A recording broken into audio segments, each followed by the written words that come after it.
1 game, 2 hours. Hook me. BPM. Bullets per minute.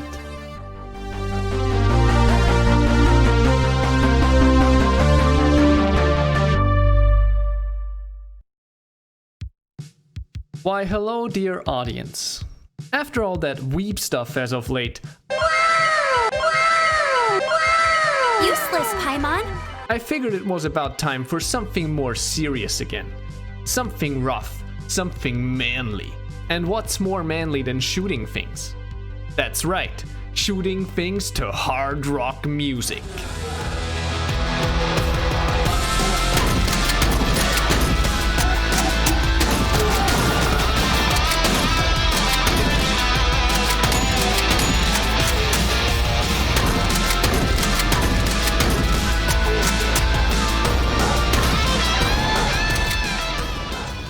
And that's why today we're taking a look at Bullets per Minute.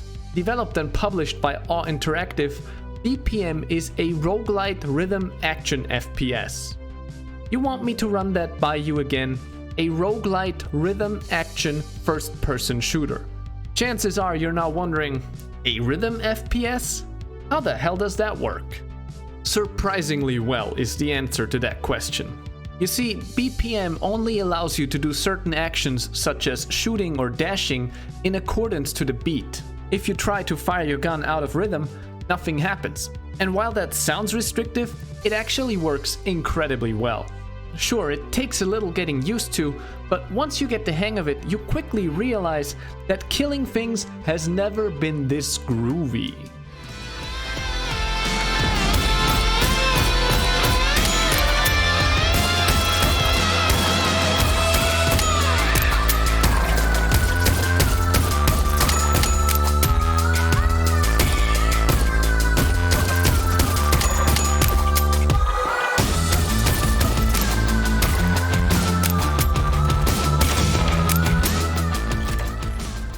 To start out, you pick your Valkyrie, and in good old roguelite fashion, BPM of course has a bunch of unlockable characters with unique starting weapons and quirks.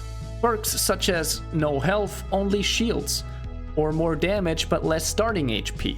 And once you've made your choice, you are ready to venture into the dungeon. A dungeon that, as you might expect, is randomly generated and filled with hordes of enemies. And I have to be honest with you here, I spent the initial 40 minutes on just the first floor because I kept dying over and over and over again. But thanks to the random nature of the game, while I did get a little frustrated, I never got bored. Because the game has a ton of ways to vary things up, such as lots of different weapons.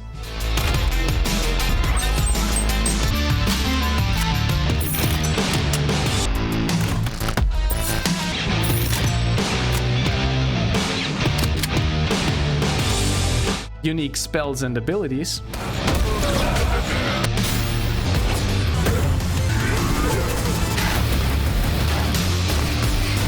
four equipment slots with distinct properties,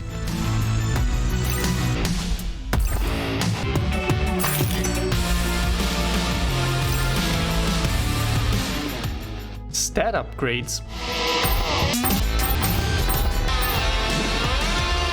and random modifiers that can affect the entire level or just the boss. Things like exploding enemies or low gravity. And the boss could be normal, tiny, on fire, or suddenly split into two, amongst many other things. So it doesn't easily get boring.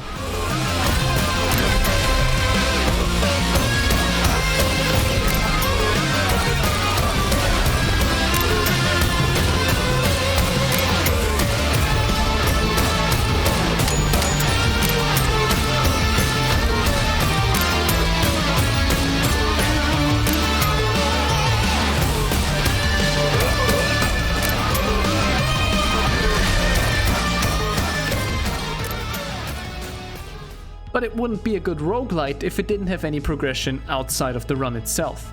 And the meta progression in BPM comes from mostly two sources: the item shop and the blacksmith. The blacksmith will allow you to buy new weapons or increase your clip size, and in Huggins' shop you will be able to buy new items, health upgrades, potions, shields, whatever your heart desires.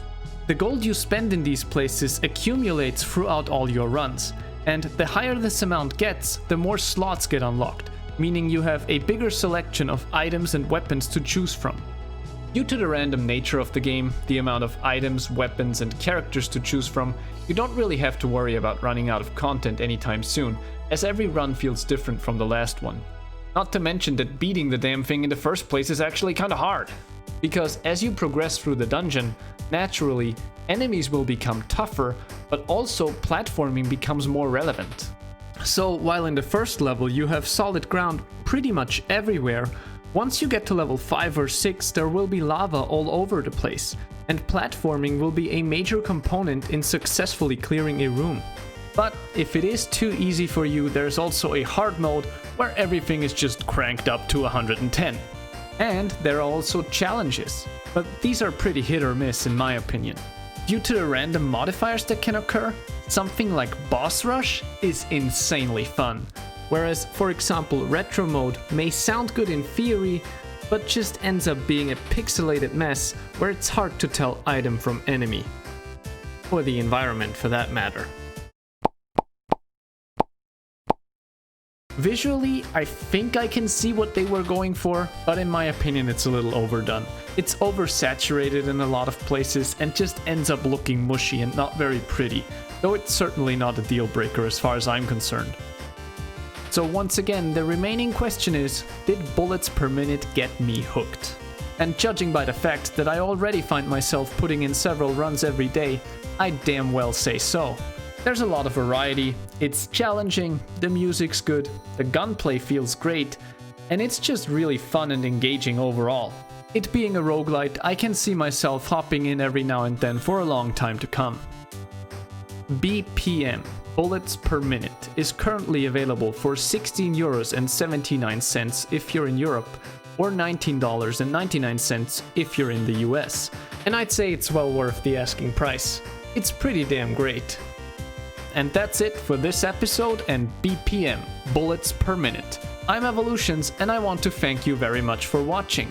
Please remember to like or dislike depending on how you felt about this episode, subscribe for more, and I look forward to seeing you in the next one.